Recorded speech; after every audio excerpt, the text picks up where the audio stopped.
Então, vamos para a nossa palavra. O tema da nossa mensagem é uma mãe equilibrada, determinada e perseverante na fé. Uma qualidade bem difícil, se formos pensar, né? Manter o equilíbrio hoje, só o Espírito Santo. De vez em quando ela perde, mas Deus dá a graça e o Espírito Santo vem e recobre esse equilíbrio. Mas eu encontrei na Bíblia uma mãe que, diante de uma situação devastadora, ela manteve o equilíbrio, a determinação e manteve a sua fé. Eu gostaria que os irmãos abrissem as suas Bíblias em 2 Reis, capítulo 4, verso 17 em diante.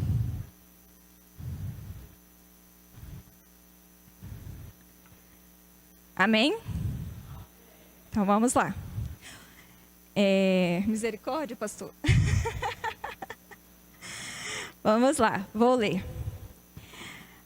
Mas como Eliseu lhe dissera, a mulher engravidou e no ano seguinte, por volta daquela mesma época, deu à luz a um filho. O menino cresceu e certo dia foi encontrar seu pai, que estava com os ceifeiros. De repente, ele começou a chamar o pai gritando: "Ai, minha cabeça!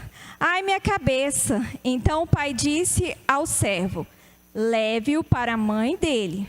O servo pegou e o levou à mãe. O menino ficou no colo dela até o meio-dia, quando morreu. Ele subiu ao quarto do homem de Deus. Ela subiu ao quarto do homem de Deus, deitou o menino na cama, saiu e fechou a porta. Ela chamou o marido e disse: "Preciso de um servo e de uma jumenta para ir falar com o homem de Deus. Vou e volto depressa." Ele perguntou: "Mas por que hoje? Não é lua nova e nem sábado?" E ela respondeu: "Não se preocupe." Ela mandou selar a jumenta e disse ao servo: "Vamos rápido, só pare quando eu mandar." Assim ela partiu para encontrar-se com o homem de Deus no Monte Carmelo. Quando ele a viu à distância, disse ao servo Geazi: "Olhe, é a sunamita. Corra ao encontro dela e lhe pergunte: está tudo bem com você? Tudo bem com o seu marido e com o seu filho?"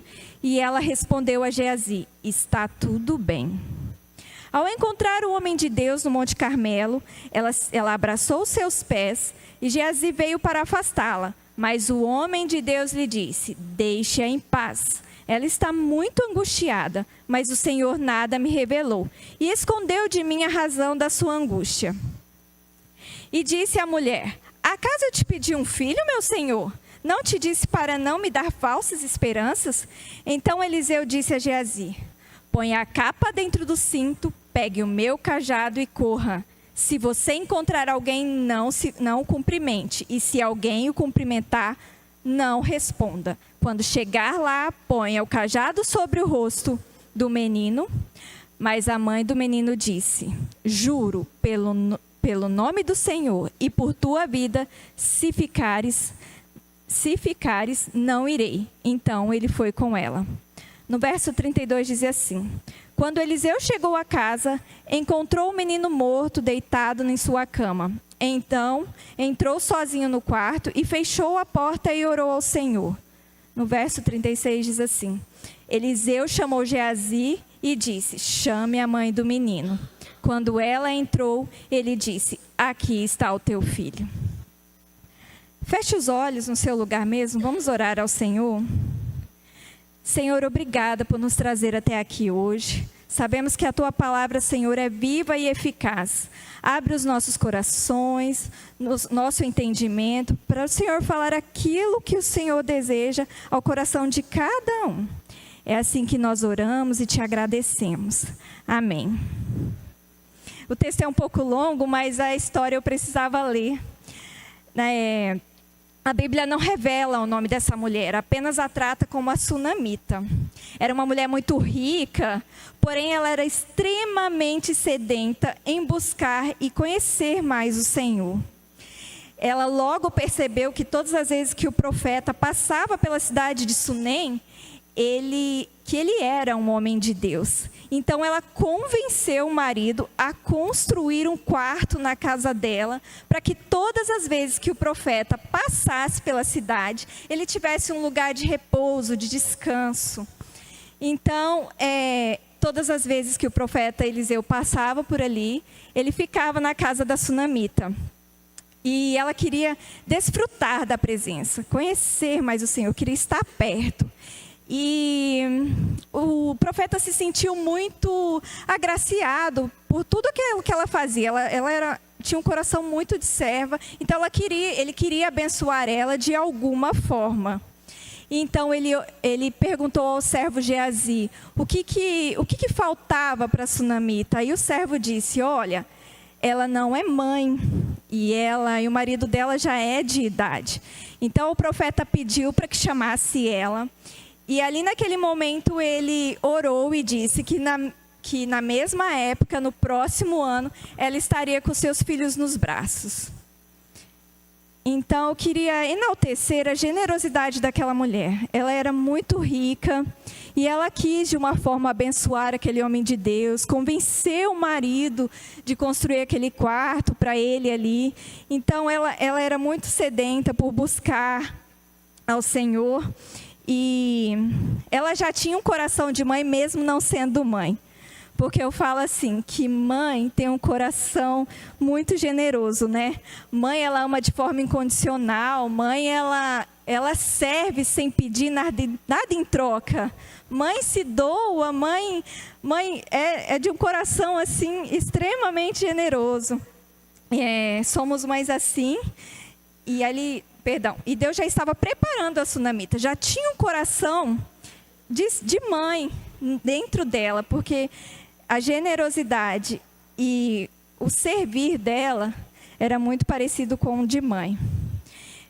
Outra qualidade da sunamita era o equilíbrio, porque, irmãos, imaginem comigo nessa situação, que mãe que tem seu filho ali morto nos seus braços, tem essa atitude de pegar o filho, levar para o quarto, fechar a porta, sem um choro, sem um grito, sem um desespero. Que equilíbrio essa mãe manteve ali naquela hora.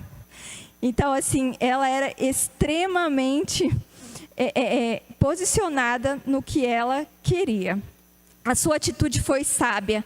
Em nenhum momento ela falou assim para o marido. Ela disse assim: arruma um servo e uma jumenta, que eu vou e volto depressa. Ela era extremamente determinada também. Sua atitude foi sábia. Ela em nenhum momento mostrava falta de cuidado com o filho. Pelo contrário, ela fez o que foi preciso. Mesmo diante da morte do filho, ela não se desesperou. A sua serenidade era fruto da confiança em Deus. Não é fácil, né? Manter a serenidade nesse momento, mas é possível quando estamos alicerçados no Senhor. E o Senhor nos encoraja, o Senhor nos capacita a passar por esses momentos de uma forma equilibrada. Terceiro, a sunamita também demonstrava determinação.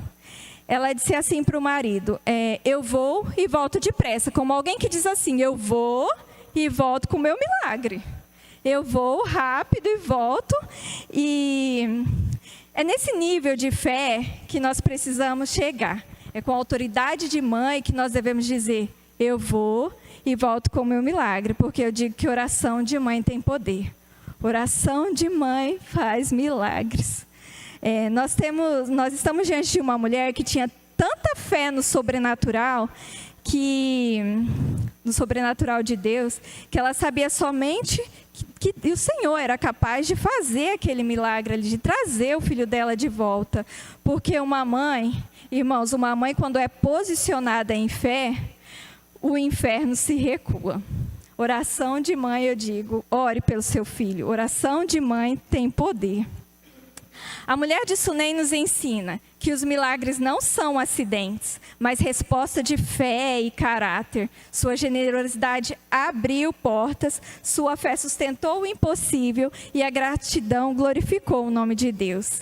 Então, eu já estou aqui para incentivar nós mães, sermos equilibradas, posicionadas em fé. Eu falo que nós devemos estar em constante oração pelos nossos filhos, independente da situação. Há 4 anos atrás, exatamente, eu precisei dizer para um médico: eu vou e volto com o meu milagre. Há 4 anos atrás, era ano de Copa, era um período, só que era final de ano, era dezembro. O Leonardo ele foi acometido com uma enfermidade que no início parecia algo simples. Começou com uma dor de garganta. E aí eu levei ao pediatra dele, fizemos toda a medicação. E aí ele ficou bom com uns 2 dias. Mas depois o Leonardo voltou a fazer uma febre assim, inexplicável. Foram exatamente 14 dias de febre. Essa febre ela tinha hora marcada. Era 3 da manhã, 3 da tarde. E a gente fez muitos exames. Foram mais de 58 exames no Leonardo e ninguém descobriu o que o Leonardo tinha. Irmãos, eu vivi isso muito eu e Deus. Eu não tinha forças nem para pegar o meu telefone e dizer assim: irmão, me ajuda em oração. Eu acho que o Senhor queria trabalhar ali no meu coração de mãe muitas coisas. Então eu lembro que eram dias assim, quando a febre vinha de madrugada, o Leonardo sentia uma mialgia no corpo tão forte, era uma dor tão terrível que ele chorava. E eu abraçava ele, chorava junto e orava. E falava: o Senhor vai te curar, o Senhor vai mostrar o que você tem, meu filho. A gente tentava gerar fé no coração dele. Depois que eu dava o remédio, que ele deitava e a febre começava a baixar, eu ia para o quarto ao lado orar. E eu me perdi o horário de que eu saía de lá. Eu não sabia mais quanto tempo eu passava dentro daquele quarto. Eu fiquei 14 dias assim, 14 dias dormindo no quarto do Leonardo, levantando com essa febre às 3 da manhã, entregue ali ao Senhor e orando. Eu já não tinha mais forças e nem choro. Eu não sabia mais o que dizer, mas o Espírito Santo falava no meu lugar. Então, algumas pessoas aqui sabem, eu perdi a minha mãe no mês de dezembro. Então, o mês de dezembro para mim sempre era um mês muito dolorido. Eu acabava sofrendo todos aqueles dias. Eu sabia o que tinha acontecido cada dia. Então, assim, o mês de dezembro ele era meio que uma tortura para mim. Eu sabia o que cada momento ele representava para mim. E o meu filho adoeceu no mês de dezembro. Por um momento eu esqueci de todo esse tempo que eu tinha passado com a minha mãe. Eu não lembrava nem que era dezembro. Mas quando fez os 14 dias que eu estava ali com o Leonardo, doente, eu me lembrei que ele ficou doente no dia 2 de dezembro, começou, né? E quando foi dia 15 de dezembro, eu me lembrei que aquele dia eu tinha tirado a minha mãe de casa para nunca mais voltar. Então aquilo me doeu muito. E era dia 15 e eu não sabia ainda o que o Leonardo tinha. Então eu comecei a orar e o médico disse que naquele dia 15 a gente tinha que levar o Leonardo para fazer um exame com febre. E quando o Leonardo tinha febre, ele nem andava. A dor era muito intensa. Então o Ilcinho catou o Leonardo no colo e nós subimos aquele laboratório com o Léo no colo. E aí aquele dia tão doloroso, eu disse: Senhor, entra com providência, direciona aquele médico, traz a cura do meu filho hoje. Aí chegamos com ele em casa novamente, dei o remedinho para a febre dele passar, ele dormiu e eu fui para a minha sala. Eu já não tinha mais controle sobre mim, sabe? Eu estava tão desesperada, era um choro tão embargado aquele dia. E eu disse assim: Senhor, esse dia que eu tirei a minha mãe de casa, eu não quero tirar o meu filho, então devolve o meu filho. E nós não sabíamos até então o que o Leonardo tinha. E eu fui para a minha sala, e o Ilcinho foi trabalhar, e o Léo ficou deitadinho, dormindo. E eu levei uma caixinha de som para a sala. Eu falo que é a minha Alexia, ela é extremamente convertida. E eu disse assim: Alexia, toca um louvor. E eu falo assim, que o Senhor fala muito comigo através dos louvores. E aí o primeiro louvor que veio foi um hino da harpa. E ela nunca tinha tocado o hino da harpa.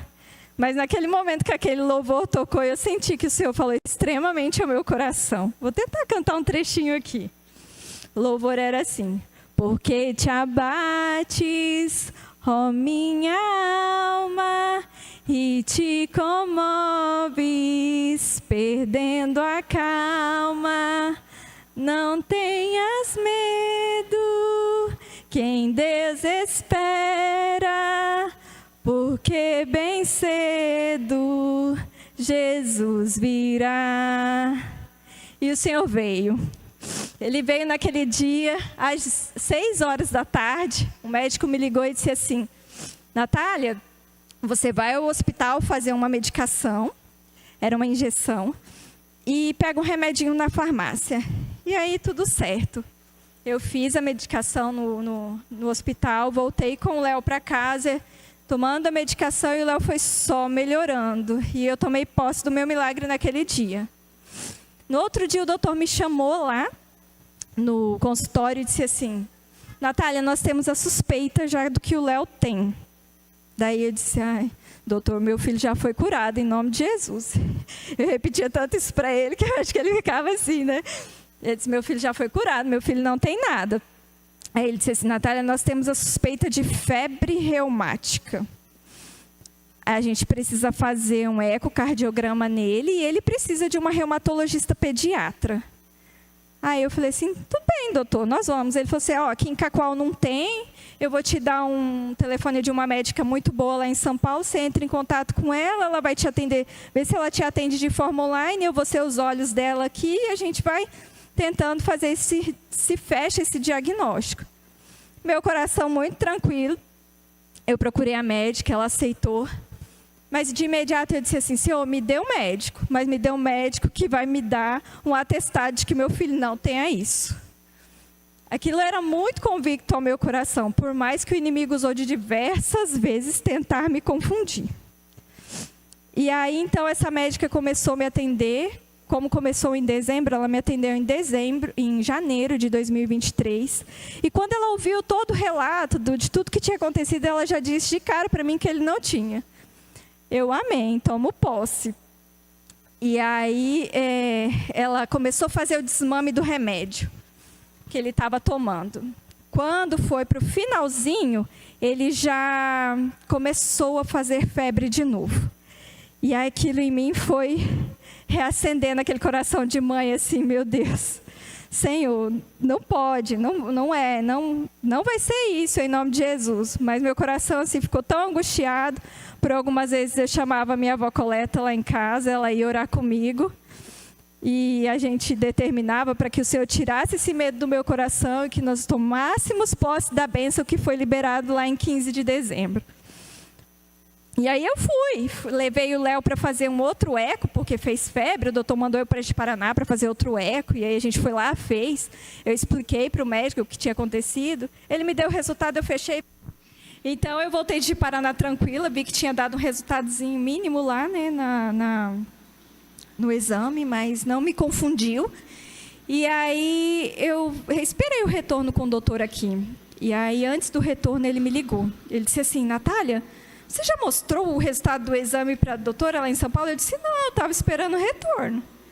E o Léo estava bem, estava esperando o retorno, doutora. Ele disse assim: o médico de Paraná, o cardiologista, me ligou.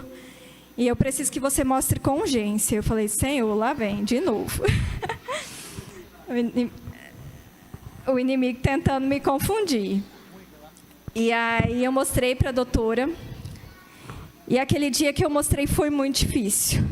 Porque ela ligou para o cardiologista em Paraná. Daí ela disse assim: Natália, nós vamos precisar começar o protocolo de penicilina benzatina no Léo.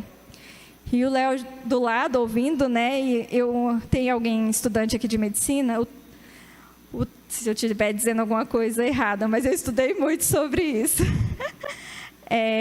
O tratamento de febre reumática, irmãos, é bezetacil. Bezetacil a cada 21 dias. a cada 21 dias.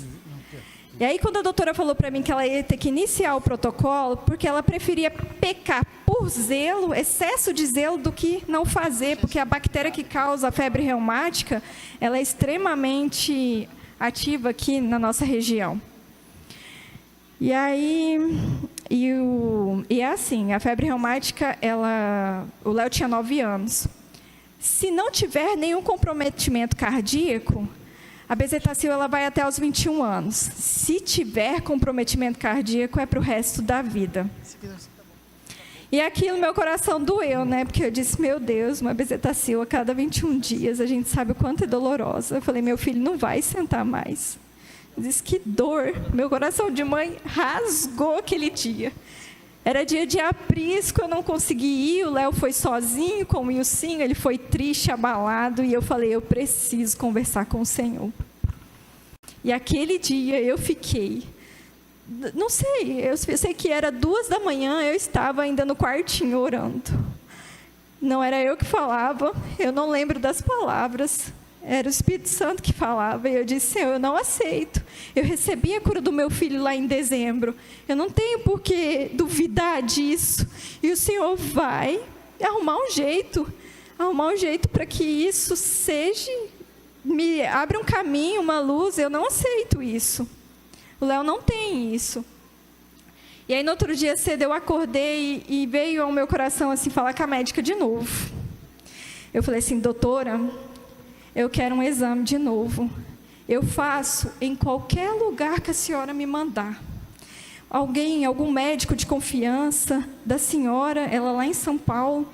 Eu disse, onde a senhora me mandar, eu vou fazer esse exame. Ela disse assim, eu falei, eu estou saindo de férias, daqui 10 dias, nós íamos para Recife. Daí ela disse, lá mesmo, porque ela tinha nascido lá.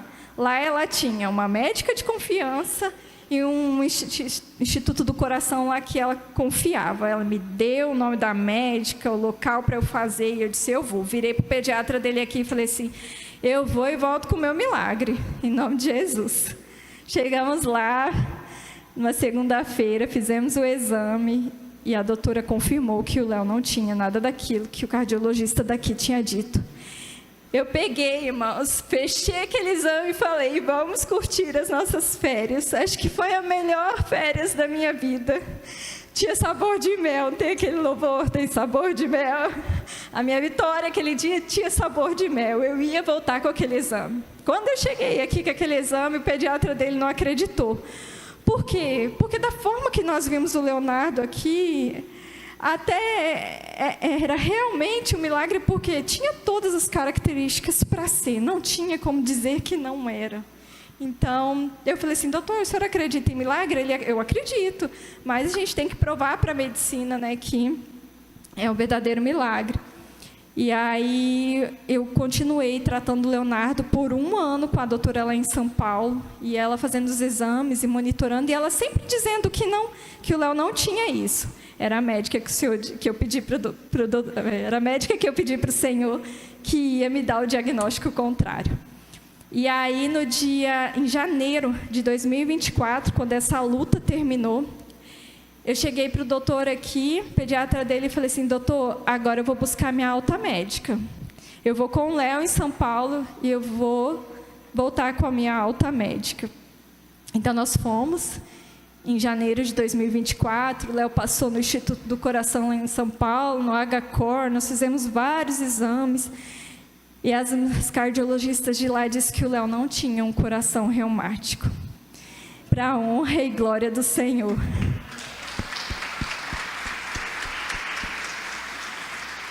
E aí, quando eu cheguei aqui, né, com o meu exame, toda feliz, eu disse, doutor, o senhor acredita em milagre? Ele, eu acredito, Natália. Eu falei, meu filho, é um milagre. E para a honra e glória do Senhor, o Léo está aí. E nunca mais sentiu nada. Foi aquele dia 15 que eu tomei posse e que eu libertei do meu coração aquela tristeza que eu tinha da perca da minha mãe em dezembro. Porque no dia 15 o Senhor me devolveu o meu filho. Então toda aquela tristeza que eu tinha passado e que eu lembrava, hoje eu já não tinha mais. Depois disso, então eu estou aqui hoje para estimular vocês, mães, porque muitas mães vivem na dor, enquanto outras testemunham em meio à dor. Existe uma grande diferença entre viver na dor e testemunhar na dor. Testemunhar na dor é encontrar força e propósito no seu momento difícil e viver de fato o seu milagre. Eu encontrei propósito na minha dor. Eu vivi o meu milagre e hoje eu estou aqui para encorajar você a serem mulheres equilibradas, determinadas e perseverantes na fé, em qualquer situação, irmãos. Desde qualquer de um filho que não está aqui, não está na igreja, que está desviado. Oração de mãe, eu digo que pode muito em seus efeitos. Oração de mãe move o coração de Deus. Então, que nós sejamos essas mães que tomam posse daquilo que o Senhor nos entregou, que são os nossos filhos.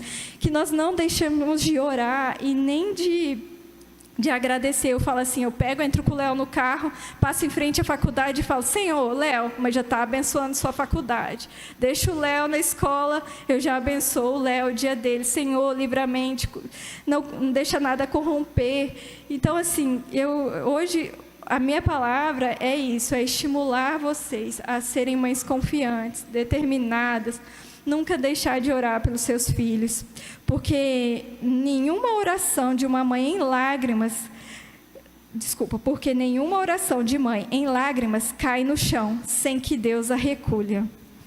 Aquele dia 15, o Senhor recolheu todas as minhas lágrimas, eu já não tinha mais fala, e Ele recolheu.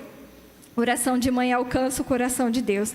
Que sejamos encorajados em dizer, eu vou e volto depressa. Eu vou e volto com o meu milagre. Vai tudo bem. Amém?